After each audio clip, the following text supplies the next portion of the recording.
श्रीवल्लभो विजयते। नमो राघवाय। नमस्कार मित्रों, पुराण कथासार में आज हम श्रीमद् भागवत महापुराण के द्वितीय स्कंद का दूसरा अध्याय शुरू कर रहे हैं। आज की इस वीडियो में हम जानेंगे कि एक योगी अपने प्राणों को शरीर के 6 चक्रों से ऊपर ले जाकर मोक्ष कैसे प्राप्त करता है। तो चलिए सुखदेव जी की इन अनमोल वचनों के जरिए आत्मकल्याण के इस मार्ग पर आगे बढ़ते हैं। अध्याय 2 में श्री सुखदेव जी कहते हैं, हे परीक्षित, सृष्टि के शुरू में ब्रह्मा जी ने भी इसी ध्यान के जरिए भगवान को प्रसन्न किया था। प्रलय के समय वे सब कुछ भूल गए थे, लेकिन इस ध्यान से उन्हें सृष्टि बनाने की सारी बातें फिर से याद आ गई और उन्होंने इस दुनिया को बिल्कुल वैसा ही बनाया जैसा वह पहले था। वेदों की भाषा ऐसी है कि लोग स्वर्ग जैसे झूठे सुखों के नाम में फंस जाते हैं। इंसान वहाँ के सुखों के सपने देखता है और भटकता रहता है, लेकिन इन मायावी लोकों में उसे कभी सच्चा सुख नहीं मिलता। इसीलिए समझदार इंसान को चाहिए कि वह दुनिया की चीज़ों का इस्तेमाल बस उतना ही करे जितना जरूरी हो। उसे अपनी बुद्धि से यह पक्का कर लेना चाहिए कि ये सब चीज़ें असली सुख नहीं दे सकती। अगर मेहनत किए बिना ही किस्मत से कुछ मिल जाए तो उसे पाने के लिए फालतू भाग दौड़ नहीं करनी चाहिए। सुखदेव जी बहुत गहरी बात कहते हैं।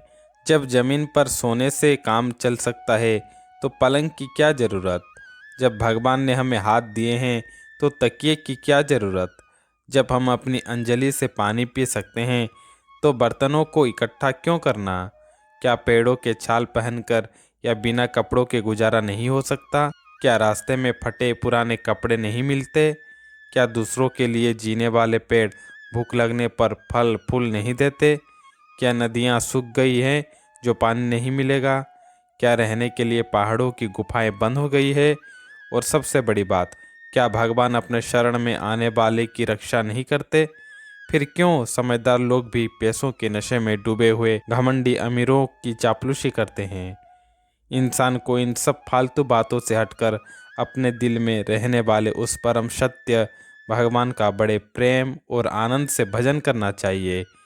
इससे जन्म मृत्यु का चक्कर और अज्ञान खत्म हो जाता है। कोई कोई साधक अपने दिल के भीतर बसे भगवान के उस रूप का ध्यान करते हैं जो आकार में तो छोटा है लेकिन बहुत प्रभावशाली हैं। उनके ध्यान का रूप ऐसा होता है, भगवान के 4 भुजाएं हैं जिसमें उन्होंने शंख, चक्र, गदा और पद्म लिया हुआ है। उनके चेहरे पर एक प्यारी सी मुस्कान है और आंखें कमल की पंखुड़ियों जैसी बड़ी और कोमल है। उन्होंने कदम्ब के फूल के केसर जैसा पीला रेशमी कपड़ा पहना हुआ है। सोने के बाजूबंद, सिर पर सुंदर मुकुट और कानों में कीमती रत्नों वाले कुंडल चमक रहे हैं।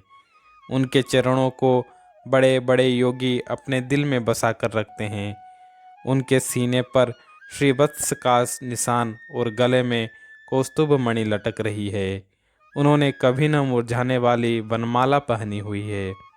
उनकी कमर में करधनी, उंगलियों में अंगूठी और पैरों में पायल शोभा दे रहे हैं। उनके बाल नीले और घुंघराले हैं। अपनी तिरछी नज़र और मंद मुस्कान से वे अपने भक्तों पर कृपा की वर्षा कर रहे हैं। जब तक मन पूरी तरह टिक न जाए तब तक बार बार भगवान के इस सुंदर रूप का मानसिक दर्शन करते रहना चाहिए। फिर सुखदेव जी कहते हैं, हे परीक्षित, ध्यान की शुरुआत भगवान के चरणों से करनी चाहिए। धीरे धीरे अपने बुद्धि से एक एक अंग पर ध्यान टिकाते हुए उनके मुस्कुराते हुए मुख तक पहुंचना चाहिए। जैसे जैसे आपकी बुद्धि पवित्र होगी वैसे वैसे आपका मन स्थिर होता जाएगा। जब एक अंग का ध्यान ठीक से होने लगे तभी दूसरे अंग पर जाना चाहिए। जब तक भगवान के चरणों में गहरा प्रेम न हो जाए तब तक रोज अपने जरूरी काम निपटाकर शांति से बैठकर भगवान के इसी विशाल रूप का चिंतन करना चाहिए। जब योगी इस दुनिया को छोड़ने का मन बना ले तब उसे समय और जगह की चिंता नहीं करनी चाहिए। उसे एक स्थिर आसन पर बैठकर अपनी सांसों को जितना चाहिए और मन से इंद्रियों को काबू में करना चाहिए। योगी को चाहिए कि वह अपनी बुद्धि से मन को आत्मा में और आत्मा को परमात्मा में लीन कर दे। उस परम शांति की स्थिति में न तो सत्वगुण रहता है, न रजोगुण और न ही तमोगुण। वहाँ न अहंकार है, न प्रकृति, यहाँ तक कि काल की भी वहाँ कोई ताकत नहीं चलती। यही भगवान विष्णु का वह परम पद है, जहाँ पहुँचने के बाद योगी को कुछ और करना बाकी नहीं रहता। जिस योगी की सांसारिक इच्छाएं खत्म हो गई है, उसे शरीर छोड़ते समय घबराना नहीं चाहिए। उसे एक विशेष योग क्रिया अपनानी चाहिए। सबसे पहले अपनी एड़ी से गुद्दा द्वार को दबाकर स्थिर बैठ जाए। फिर बिना घबराए प्राण वायु को योग के 6 चक्रों के जरिए ऊपर की ओर ले जाए। पहले नाभि चक्र से प्राणों को हृदय चक्र में लाए, फिर वहां से गले के पास ले जाए। इसके बाद धीरे धीरे वायु को तालु के मूल में चढ़ा दे। फिर अपनी आँख, कान, नाक और मुंह, इन 7 छिद्रों को बंद करके उस प्राण वायु को दोनों बाहों के बीच में ले जाए। यदि उसे कहीं और जाने की इच्छा न हो तो थोड़ी देर वहां रुककर अंत में सिर के ऊपर को भेद कर शरीर छोड़ दे और परमात्मा में मिल जाए। हे परीक्षित, यदि योगी की इच्छा है कि वह ब्रह्मा जी के लोक में जाए या 8 सिद्धियों का आनंद ले, तो वह अपने मन और इंद्रियों को साथ लेकर शरीर से निकलता है। योगियों का शरीर हवा की तरह सूक्ष्म होता है। जो लोग तपस्या और योग करते हैं, उन्हें पूरे ब्रह्मांड में कहीं भी आने जाने की आज़ादी होती है। केवल साधारण कर्मकांड करने वाले लोग को यह शक्ति नहीं मिलती। जब योगी ब्रह्मलोक की यात्रा पर निकलता है तो वह सबसे पहले अग्निलोक में जाता है, जहां उसकी बची खुची जिंदगी भी जलकर साफ हो जाती है। इसके बाद वह ऊपर शिशुमार नामक ज्योतिर्मय मंडल पर पहुंचता है, जो भगवान हरि का रूप है। श्री सुखदेव जी कहते हैं, हे परीक्षित, वह योगी ब्रह्मांड के केंद्र शिशुमार चक्र को पार करके अपने सूक्ष्म शरीर से महोलोक में पहुंचता है। यह वह स्थान है जहां कल्पों तक जीवित रहने वाले देवता निवास करते हैं और बड़े बड़े ब्रह्मज्ञानी इसकी पूजा करते हैं। जब प्रलय का समय आता है और शेषनाग के मुंह से निकली अग्नि नीचे के लोकों को भस्म करने लगती है, तब यह योगी महलोक से ऊपर ब्रह्मलोक चला जाता है। ब्रह्मलोक की उम्र बहुत लंबी है, वह ब्रह्मा जी की आयु के बराबर है। उस लोक में न कोई शोक है, न दुख, न बुढ़ापा और न मृत्यु। वहाँ किसी भी तरह का डर या बेचैनी नहीं होती।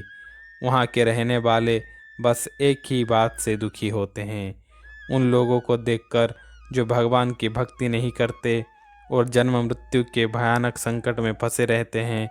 उन अज्ञानी जीवों को देखकर वहाँ के सिद्धों के मन में बड़ी दया आती है। सत्यलोक पहुँचने के बाद वह योगी निडर होकर अपने सूक्ष्म शरीर को प्रकृति की 7 परतों मिट्टी, पानी, आग, हवा, आकाश, अहंकार और महतत्व में एक एक करके मिला देता है। इस यात्रा में योगी की इंद्रियां अपने अपने सूक्ष्म रूप में समा जाती हैं। अंत में वह अहंकार को पार करके प्रकृति के गुणों में मिलता है और फिर स्वयं आनंद का रूप होकर शांत परमात्मा को प्राप्त कर लेता है, जिसे यह दिव्य गति मिल जाती है। वह फिर कभी इस दुख भरे संसार में वापस नहीं आता। फिर सुखदेव जी कहते हैं, हे परीक्षित, तुमने जो पूछा था, मैंने तुम्हें वेदों में बताए गए दोनों रास्ते, सद्यो मुक्ति यानी तुरंत मोक्ष और क्रम मुक्ति यानी धीरे धीरे मोक्ष समझा दिए हैं। ब्रह्मा जी ने भी जब भगवान वासुदेव की आराधना की थी, तब भगवान ने उन्हें यही ज्ञान दिया था।